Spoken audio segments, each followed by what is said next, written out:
আসসালামু আলাইকুম সবাইকে। সবাই কেমন আছেন? আসুন বাচ্চাদের সবচেয়ে পছন্দের একটা ডেজার্ট আইটেম শেয়ার করি আপনাদের সাথে। সেটা হচ্ছে চকো ভলক্যানোস। আমার বাচ্চারা পিজ্জা হাটের এই চকো ভলক্যানোসটা খুব বেশি পছন্দ করে। ভাবলাম কেননা বাসায়ই বানিয়ে দিই। তো আমি এটা বানানোর জন্য ১ম এই নিয়ে নিতে হবে ২ টা বড় সাইজের পাকা কলা। তো আমার আ আনা কলাগুলো ছোট ছিল সাইজ। এজন্য আমি ছোট ৪ টা নিয়ে নিয়েছিলাম।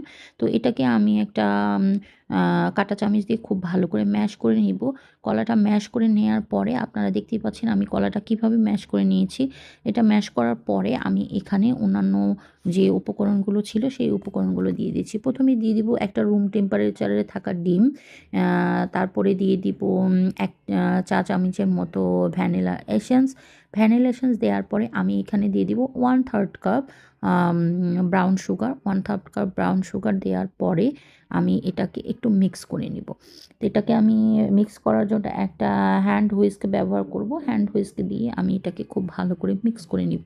হ্যান্ড হুইস্ক দিয়ে এটাকে একটা মিক্স করে নেওয়ার পর যখন একটা স্মুথ টেক্সচার আসবে তখন আমি এখানে দিয়ে দিব ১ কাপ ময়দা। ময়দা দিয়ে আমি এটাকে খুব ভালো করে আবার মিক্স করে নিব। তো ব্রাউনি বলেন, কেক বলেন যেটাই হোক না কেন এটার মিক্সিংটা যতটা স্মুথ হবে এটা কিন্তু ততই ফ্লাপি হবে এবং খেতে ভালো লাগবে।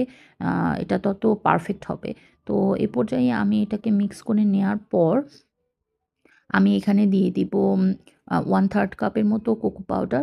কোকো পাউডার দেওয়ার পরে আমি এখানে দিয়ে দিব মেল্টেড বাটার, যেটা আমি লিকুইড একটু মিল্কের সাথে মেল্ট করে নিয়েছিলাম।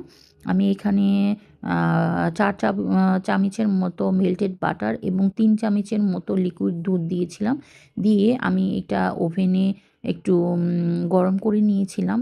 গরম করে আমি এটাকে মেল্ট করে নিয়েছিলাম যাতে আমার লিকুইড মিল্কটাও একটু গরম হয়েছিল এবং আ বাটারটাও মেল্ট হয়ে গিয়েছিল। এ পর্যায়ে আমি দিয়ে দিয়েছি বেকিং পাউডার। আমি এখানে ১ টেবিল চামচের মতো বেকিং পাউডার ব্যবহার করেছিলাম। এখানে বেকিং সোডাও ব্যবহার করা যায়। কিন্তু আমার বাসায় ইনস্ট্যান্ট বেকিং সোডা ছিল না। এজন্য আমি ব্যবহার করিনি। এরপরে আমি দিয়েছি 1/3 কাপ বাদামের গুঁড়া, যেটা আমি বাসায় সবসময় স্টোর করে রাখি। এবং দিয়ে দিচ্ছি আ একটু চকলেটি ফ্লেভার আনার জন্য আমি এখানে দিয়ে দিব ২ চা চামচের মতো ২ চা চামচ ঠিক না, ২ টেবিল চামচের মতো আ নাটেলা। নাটেলা দিয়ে আমি একটা স্প্যাচুলা দিয়ে খুব ভালো করে আমি এটাকে মিক্স করে নিব। আপনারা দেখতেই পাচ্ছেন যে আমি যে কেক বানানোর জন্য আ যেভাবে আমি যে ব্যাটারটা তৈরি করে নিয়েছি, আমার ব্যাটারটার টেক্সচারটা কেমন এসেছে। তো এর পর্যায়ে আমি ব্যবহার করব 1/3 কাপের মতো চকো চিপস। চকো চিপসটা কিন্তু বাচ্চারা খুবই পছন্দ করে। তো আমি সুপার শপ থেকেই চকো চিপসটা নিয়ে এসেছিলাম। আ বাসায় বানানোর মতো পর্যাপ্ত সময় আসলে ওভাবে হয়ে ওঠে না। তো সুপার শপে তো এখন সবকিছু অ্যাভেলেবল, ওখান থেকেই আমি এনেছি।